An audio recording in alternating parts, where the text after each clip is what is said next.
Hello and welcome to this episode of the Sticky Note Marketing Show. I'm your host, Mary Czarnecki, and today I am thrilled to introduce you to Trish Glose. She is going to be dropping some wisdom on us today. She's got some great tips and tricks. If you have ever wanted to feel like you could talk to someone more easily, that you could make friends at conferences or networking events or even on a vacation, that you've ever felt stuck when trying to ask someone questions or get to know someone, whether it's in a personal environment or a professional environment, this is the episode for you. So thank you so much for joining us today, Trish. So happy to have you here on the show. So happy to be here. As I just mentioned, this is such a treat to be in the interviewee seat. Is that the right term? Yeah, this is nice. I love it. So yes, for those of you guys who don't know Trish, she is self-described obnoxiously curious, which by the way, I love Trish. I love that about you. She's also a journalist who has been asking these questions and telling stories professionally for nearly 20 years. So for those of us or those listening and watching us today, Trish, who haven't met you before, tell us a little bit more about your journey. So what brought you to this place where you got to ask questions and tell stories professionally? I'm from the South, which has nothing to do with anything, but I always wanted to be an actress, wanted to be on the stage. I was a theater nerd, theater kid. And in high school, my mom said, "You probably need a real job. This is a great passion, but you need a real job." I decided it was journalism. And I even have friends, like middle school, high school friends, who tell me, "You used to interview us and do live shots in the cafeteria." And I'm like, "I did." So I think it was in my blood from day one. Ended up going to journalism school and my first internship at a TV station. Hooked, absolutely hooked. It's this idea of it took all the things that I love doing, being on stage, being on camera, and then the writing and the talking to people and the question asking, all of those things came together in this one perfect little job. Yeah, I sent out VHS tapes. This is going to date me. Graduating college, sent out VHS tapes, maybe like 50 to places all across the United States. And those journalists out there know exactly what I'm talking about, and landed a job, my first reporting job, and then stayed there for almost 20 years and worked my way up. I was a reporter, a producer, an anchor. We did field anchoring, live shots, all of the things. And all of those different jobs taught me really how to be a good journalist, but more than anything, a really good storyteller. Now, I know there are going to be people listening who are great at storytelling. And I know there are going to be a lot of people listening and watching this who the thought of going up and asking people questions or interviewing someone, let's put it lightly, like intimidating, right? It might feel a little uncomfortable. So when you work with people or when you help people understand the better way to do that, what is one of the ways you get people unstuck from that feeling of, oh, I could never do that? I think stop saying that. First of all, I could never do that. You have to be open, first of all, to talking to people. And I say this all the time. I've never met a stranger. And you know those people out there in the world or in your community or in your friend circle, that person who's not afraid to talk to anybody. And that is me most of the time. But that's also because that was my job, right? It was, hey, go knock on that door and see if they'll give you an interview, which is, ugh, gut wrenching. That's the absolute worst. But I think we were just on vacation and we were in restaurants and bars, and I can't help myself. I see someone by themselves sitting at the bar and I'm just like, "Hi, where are you from? Are you visiting? Are you from here?" And it's obnoxious and I get it. But for the most part, you can read people and tell if they move their body language towards you, if they move towards you and open up, that's my in. And so I think you have to be, first of all, open to talking to people. And it is a hard skill, especially if you're an introvert or especially if you're shy, but it's just asking that little first simple question. "Hey, how's it going today? How are you? Are you from here or are you visiting?" Or whatever the situation is.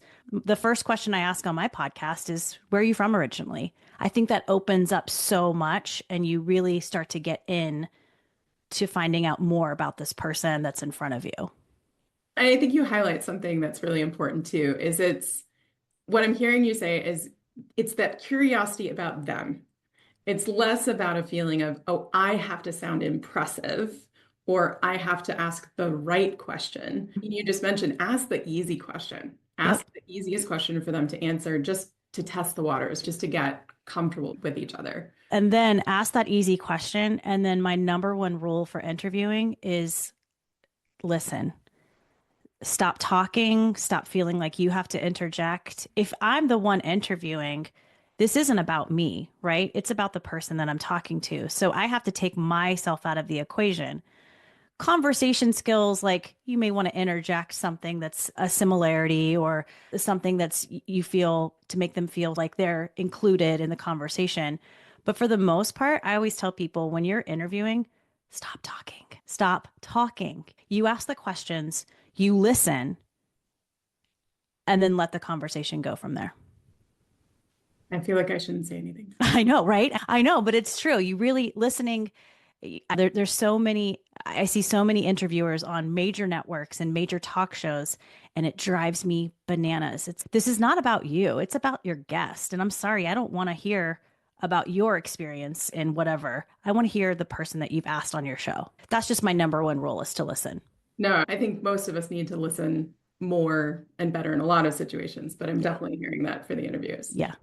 Now, one of the things I got really excited about when we were talking about this topic and getting into this topic today is one of the things I do hear from a lot of folks, whether they're running their own business or whether they're in a corporate environment, is the challenge that a lot of people are facing right now of getting to know the people they work with or building culture, because so many teams are distributed, they're far apart, they're coming together in these weird 2, 3 days forced into the office. Yeah. And this skill of being able to get to know people, to really, like you said, be willing to open up, to get curious about others. For me, that sparked as, oh, this could help with that problem. That is something that, people, if they can develop this skill, it's not just about maybe you want a career in journalism, but this is a practical skill. This is a skill that you can use whether you're a leader of people, whether you're an individual contributor, whether you're a founder. Like, how do you see this skill helping teams to work better together? It's getting to know your teams, right? And you don't have to know everything about them. But again, it's that openness and willingness to get to know someone on a surface level, sure, maybe a little bit deeper than that if you find kind of someone that you have a lot of interests that are similar. I feel like when you ask questions of people, you make them feel special, right? When I'm asking you personal, specific questions, it makes you feel special that someone wants to know about you. And I'm talking 2, 3 questions like that. Where are you from? Oh, is your family here? Oh, is your family from here? Or are they from somewhere else? Oh, no way. That's amazing. And then, of course, I always go to food. So I'm like, is your mom a good cook? So it's just really getting to know someone, not on that surface level, but maybe just right below. And then I think when you walk into the office on that day that first day on a Monday where, you're only in the office for a couple of days, you can see that person and go, oh, hey, Kevin, how was your weekend? You went rock climbing, right? Oh, yeah. How was that? That makes people feel special. And then it just really makes that work environment a little bit more pleasant. So, yeah, I think it goes back to being willing to ask about people and care enough to listen to the answer.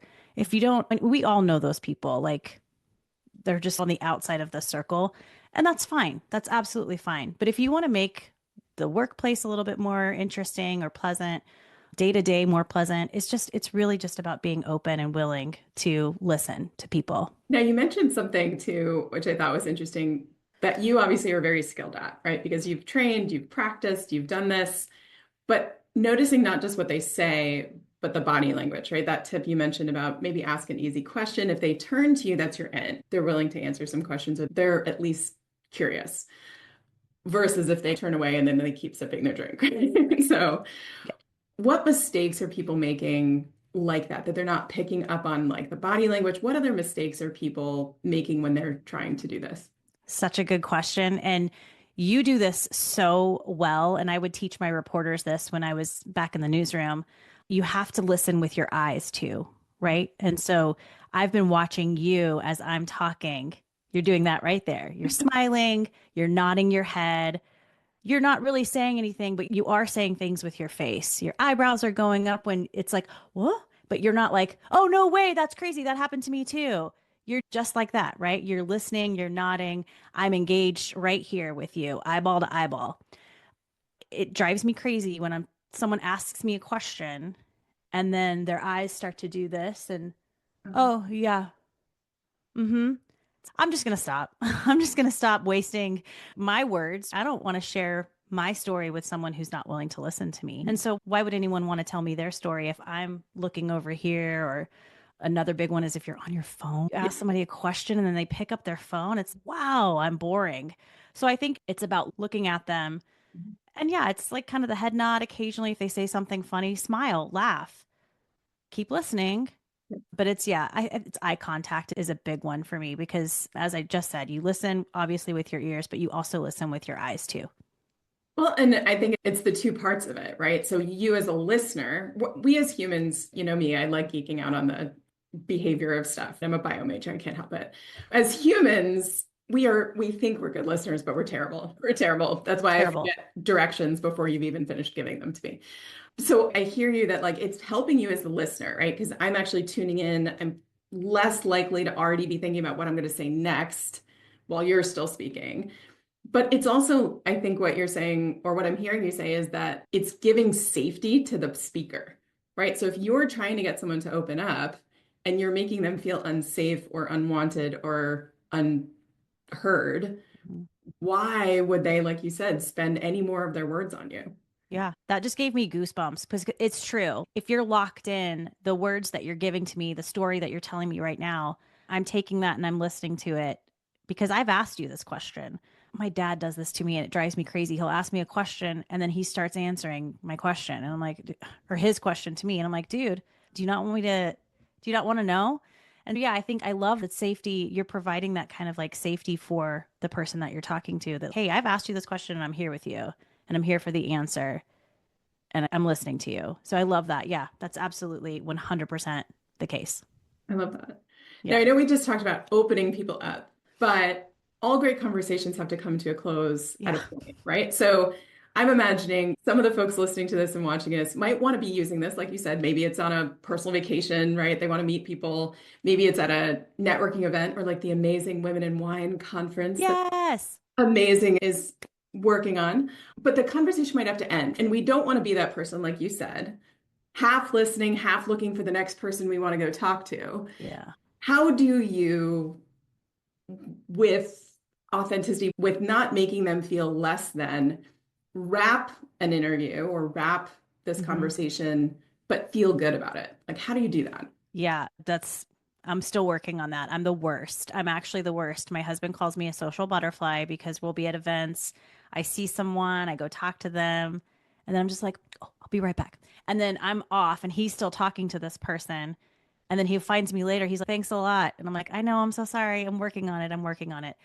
I would say best practice for me is just put the period on the end of the sentence. I have a couple phrases in my head, especially if it's someone that I don't know very well, where I'll just say, it was so nice to chat with you. Thank you for sharing that. That was really cool. I'll catch you later. It just put the period on the end of the sentence. Don't leave it open because it's always going to feel maybe a little awkward, and that's okay. But I always just do thank you so much for my podcast. Thank you so much for your time today. Thank you for opening. Thank you for sharing. It's been a lot of fun. Period. And when you're in the office, I got to get back to work. This has been really nice chatting. Let's catch up later. Yeah, Period. So I think just having a couple phrases, especially if you're awkward, having a couple, two, three phrases that you've rehearsed in your brain is perfect. I would tell this to my reporters all the time. If you're flailing on a live shot and you just are like, I lost my words, I don't know where to go, have that one sentence. We'll have more on this story on our website. Back to you. So just have it's okay to rehearse like a line or two yeah. when you're just trying to get out of a conversation. Like, Mary, it's been really nice to chat with you. Thanks for catching me up on things. I'll talk to you later. Amazing. Boom. Amazing. I like it. So rehearse is okay. Have a couple of those key phrases, the go-tos, right? You can pull out of your pocket, Please. especially if you're feeling put on the spot or feeling awkward about it, right? Yeah. Yeah, Perfect. absolutely. It's gotten me out of lots of different awkward and weird and long conversations. So it's not off just off the top of my head. I've rehearsed these things. Like, I'm no dummy. Yeah, you've done this thousands of times, right? Yeah, yeah. A couple more practice turns than we have. All right. So one other thing I'm super curious about, because as a reporter, as someone who is getting information from people, it's not just about that interview. It's not just about your exchange, but oftentimes you then have to represent their story. You have to tell their story to others. And this isn't just journalists, right? We have to do this a lot of times. I may have to introduce another speaker, or I may have to introduce someone on my team to someone who just joined my team, or we may have different stakeholders, or you're connecting people at a conference where you're like, oh, you guys need to meet. And Right. a lot of people I see do this badly, right? This is Jane, this is Bob. Okay, have fun. What is a better way, or how can people actually do a better job at telling someone else's story? It's finding a couple of facts, things that maybe pique your interest, and then sharing that. This always takes me back to Bridget Jones' Diary, where she's going to that book launch or something, and someone's told her, introduce people smartly. And that's actually brilliant. This is Mary. She has a podcast. She's a keynote speaker. We actually are on Women in Wine. We're in this organization together. We've been working together for a couple of years now. And I'm getting so much information from her from the marketing committee. And that's just things I know about you, right? Pretty simple. And so I think it's just finding out a couple of facts and then sharing those. But what a difference that makes, right? When you're introducing someone, this is Trish. She's a journalist. She has a podcast, and we're in Women in Wine together. And I'm like, oh, thanks, Mary. That's incredible that you remembered that about me. And it's not that hard. And if you don't know anything about the person, maybe just don't introduce them to anybody, right? I just don't. If you're really struggling with something like that, just don't do it. But yeah, it's always nice to introduce someone when you have a fact or two. And then if I forgot something, Google it really quickly. Grab your phone, Google, type in Mary Czarnecki. Oh, that's right. That's right. She did this. Okay, now do it. Google's your best friend. But yeah, I mean, I think that is a skill that's like a graduate school, right? So just being able to talk to people is one thing. But when you're introducing people like that smartly, that does take practice. Just try it. If you screw up, who cares? You're trying. I think most people, if they, hey, this is Chris, maybe actually it's Trish, it's fine. It's not a big deal. We have a lot going on. But yeah, I think just remembering a couple of facts about the person and then sharing that goes a long way. And again, if you don't remember, or you forgot, just slip out, grab Google, do a little thing, and then make the introduction. Yeah. No, that's a good tip, right? Google, LinkedIn, whatever you got to do. How was it you met Exactly. again? I wish I could go back in time and give my younger self advice to keep better track of how I met people. Because I thought in my 20s that I would always know, oh, of course I met Sally that way or Bob that way. Now I know them and I know their dog's name, but I forget how we met. Right? Dog's name easy. And to be fair, that was my job for 20 years was interviewing that person, writing their name down 1,000 times, typing their name, typing it in my story, typing it in the web story, typing their quotes, putting their name in our little graphics thing so it pops up on the screen. So to be fair, my husband thinks I have this brilliant skill. And so, no, it's literally from a job. I was doing that every single day for 20 years, where you're talking to someone and you have to remember their name, their last name, their job title, what they do, and why you're interviewing them. So it just became this skill. So yeah, it takes practice. You're not going to be brilliant at interviewing someone if you've never done it before. It is certainly a skill, just sports ball. It's just like anything else. But the permission I think I heard you give everyone. Hopefully you guys have your sticky notes out, by the way, because Trish is dropping some serious gold nuggets here. Love it. But the little permission slip you're giving people is you can start simple, right? Maybe just have one fact, right? This is how we met, or this is how we know each other, or just something. It doesn't have to be their full resume, like you said. That's graduate level. Right. And just channel Bridget Jones. Just channel Bridget Jones at that book launch. This is my colleague so and so, they do this. This is my friend so and so, they do this. Boom. Perfect. Easy. I love it. I love it. Thank you, Trish. I really appreciate everything that you've been sharing with us. I do have a couple more questions as we're wrapping up our episode here, too. One is you've given us a lot of good advice today, but I know just like me, you probably have some mentors that have made an impression on you. If you could think about maybe one piece of advice that really made an impression on you, what would be the best piece of advice that you've been given that you could pass along today? This is a good one. I have lots. One college professor, Travis Lynn, he passed away years ago, but he worked in radio in Texas, CBS radio. So he really taught us, our class, how to tell a story just through sound, which is a crucial building block for journalism, in my opinion. And I don't know if they teach this anymore in journalism school, but telling a story just through sound is huge. But he would tell us the difference between an amateur and a professional is attention to detail and a sense of routine. I cannot tell you how many times I have carried that with me over the last 25 years when I would go get my camera gear going out to a story.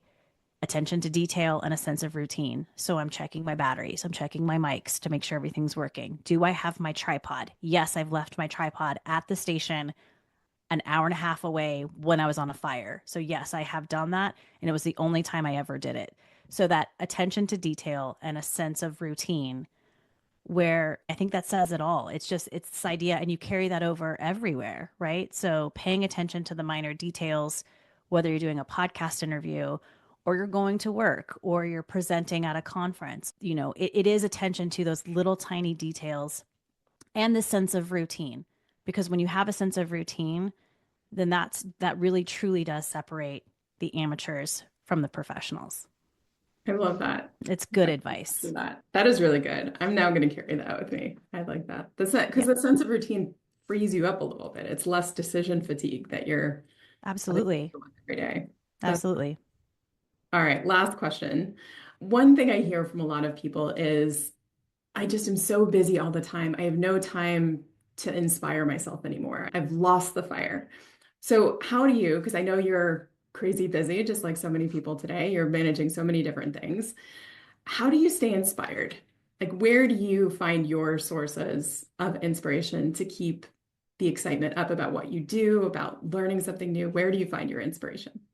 Easy, from people just like you, from people who I interview on my podcast. When I hear their stories, the people I met on vacation inspired me.